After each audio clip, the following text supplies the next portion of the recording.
yung puno. Yung iba kasi may mga bato ano. Sobrang init ng mga bato na yan. Kaya matutuyo talaga.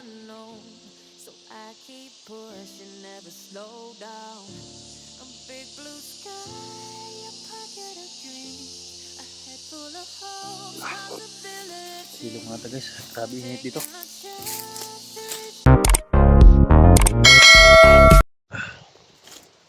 Tuloy pa rin natin yung guys. Yun dito sa bundok na ito. Shout out sa lahat, no? Tingnan ko yung paligid bago ako bumaba ngayon.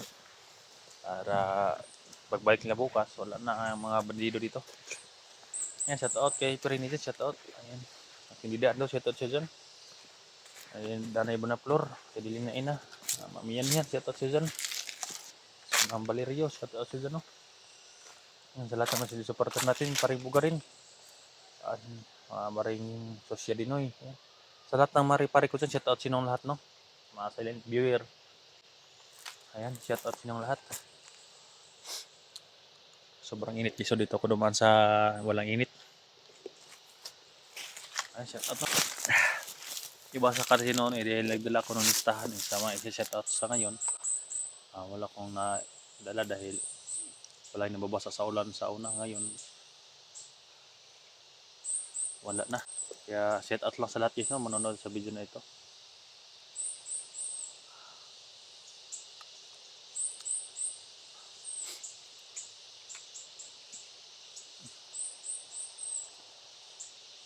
Shout out sa lahat ng mga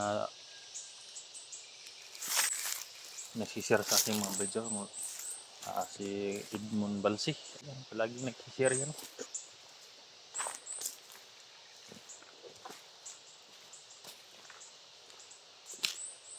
Shout out. Mag-live lang sana ako dito guys, pero walang signal. Doon sa kabila mayroon, kaya nakapag-upload ako doon. Dito sana ako mag-live para makita niyo yung mga area ba.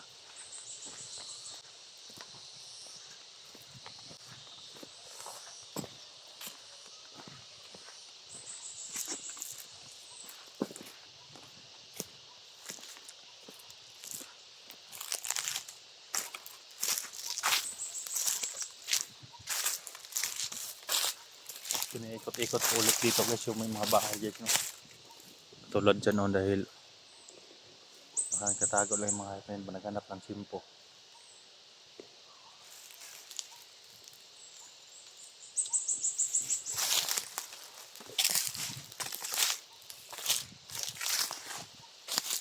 Pasok to sa palayan guys.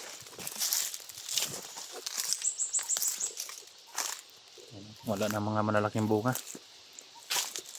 Sobrang laki kasi ito guys eh.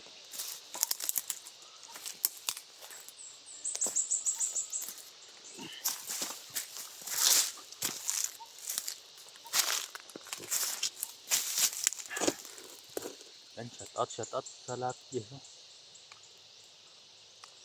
Isang ikot ko lang ito guys sa area na ito. Baka may makita akong mga bandido na sa paligid lang.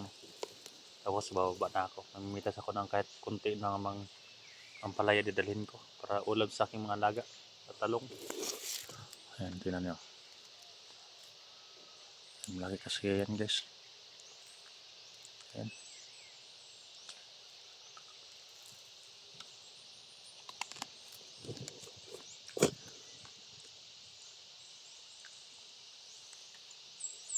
Sana hindi kayo magsawa guys, no? Sa aking mga video.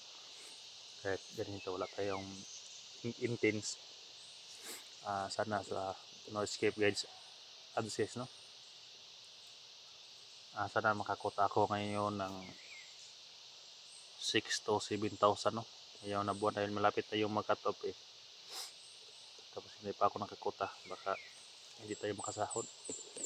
Sana hindi ka mag-skip guys, no? Para makasahod tayo. Grabe, hindi talaga, oh. Kawawa yung matanim. Tingnan yung mga bundok niya, no? Dilaw-dilaw na yung mga ano na sa init. Kaya ulan sana yan guys, kaso sobrang lakas ang init, matutunaw yan guys. Natapat sa kahoy. Ayan, medyo hindi na sira yung dahon, no? Pero yung init talaga, ganyan. Wala, sira yung dahon.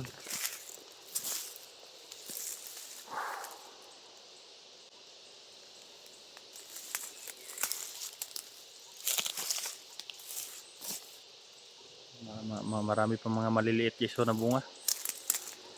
Yan, no?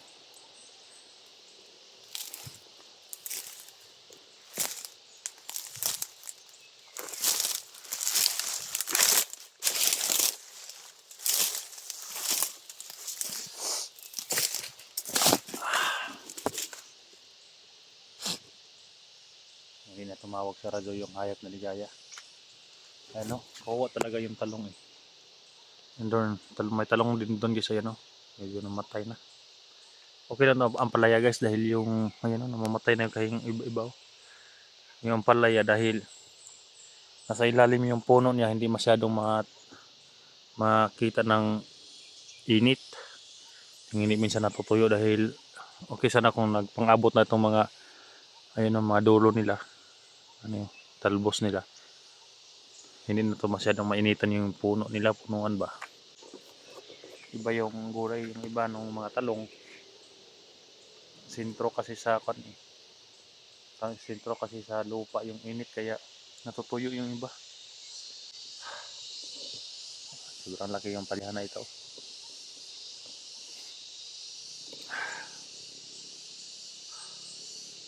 Sana makabawi yung may-ari nito guys, no?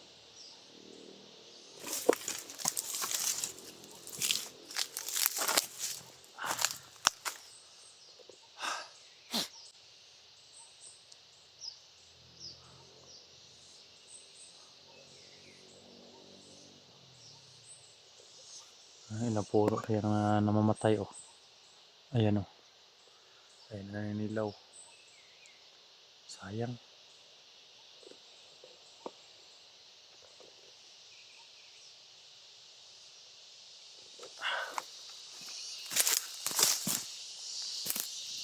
Takpan natin yung ulo natin, baka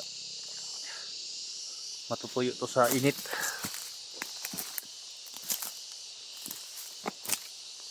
Yan yung mga drum nila guys oh. Lalagyan nila ng tubig ganyan oh.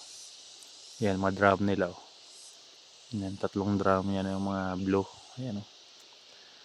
Nag-imbak sila ng tubig dyan para bisbisan yung kuan. Yung puno. Yung iba kasi may mga bato eh, ano. Sobrang init ng mga bato na yan. Kaya matutuyo talaga.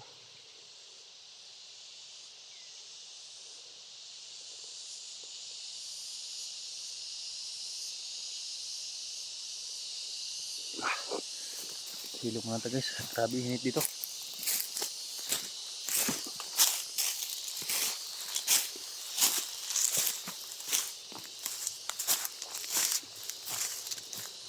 Tungo tayo sa kabila.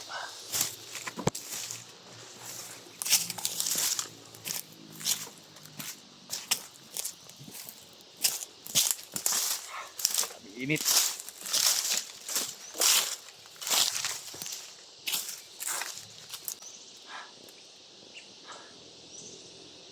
Grabe.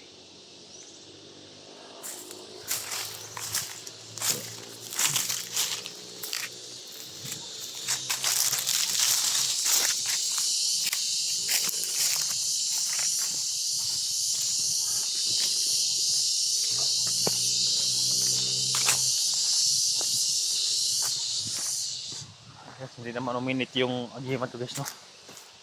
Wala ng kalaban na pumunta dito. Ayan, hindi na sila pumunta dito dahil hinarbis na yung palaya eh. Saka yung talong harbisin na, hindi na yan sila makaharbis dito. Wala nga maharbisin na mga bandido yung mga maliit, hindi naman yung mabinta.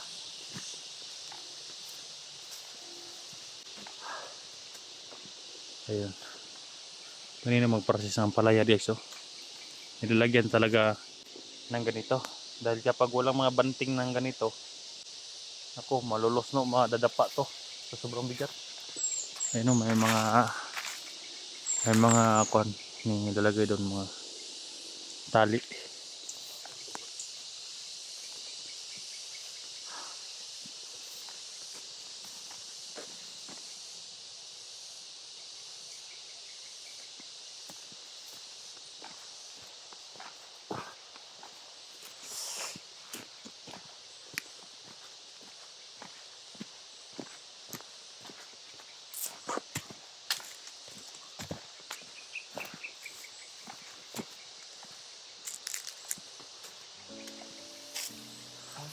Yes. Mga 3 araw na lang to. Tudas na to. Mga talong na ito. So, may mga bato kasi sobrang init niyan. Reflex ng araw Kawawa.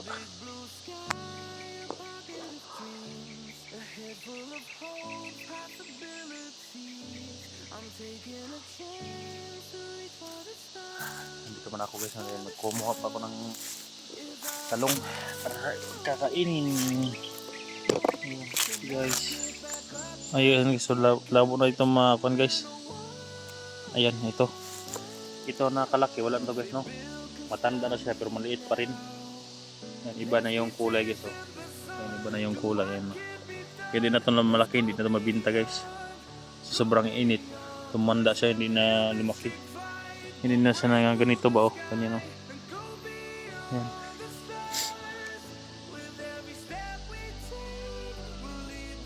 Kung nandito kayo guys. Pwede kayo mga brato lang dito guys.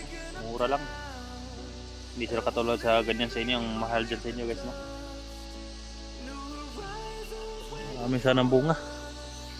Ayan o. Pero natutuyo yung mga dahon. Ayan. Maabutan pa ito ng malakas na ulan. Tapos sa gunso na ulan. Kaya pa ito guys. Pero kapag hindi ito aabutan ng ulan. Tapos isang linggong init. Wala na ito guys. Tingnan nyo yung lupa. Sobrang tuyo ng lupa. Tapos hindi buhangin pa yung minsan yung lupa.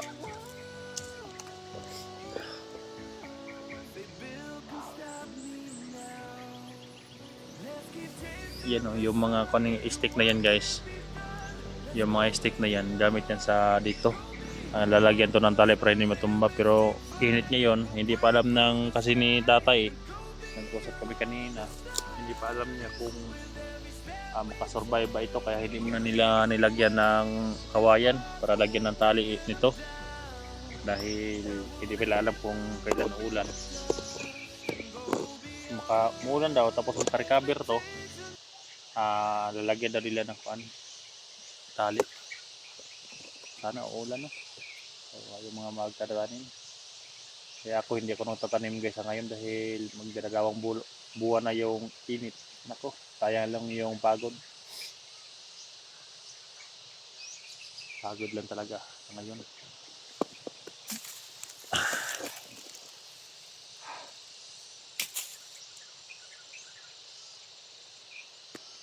Wala na guys, okay ng area kaya labis lang po pasalamat guys sa inyong walang sawang support no?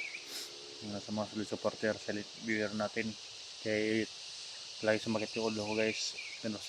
Pinursige ko talaga na bantayan itong area na ito para sa mga magsasaka dahil wala ang mga magsasaka guys katulad namin wala makakain yung mga mayayaman.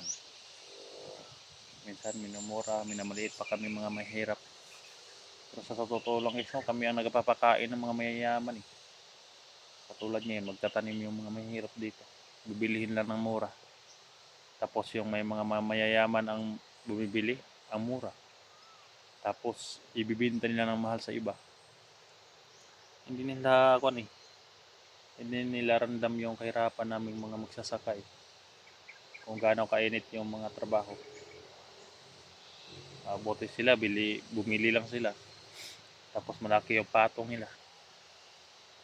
Kami ang hindi nagbaba ang mga bilihin ngayon ng abono tapos mga medisina ng mga gulay pang-uod ba hindi bumaba tapos yung tumaas yung mga abono tapos yung inibinta itong mga talong sobrang mura. Sana guys no, magko muna ako dito, mag-harvest muna ako.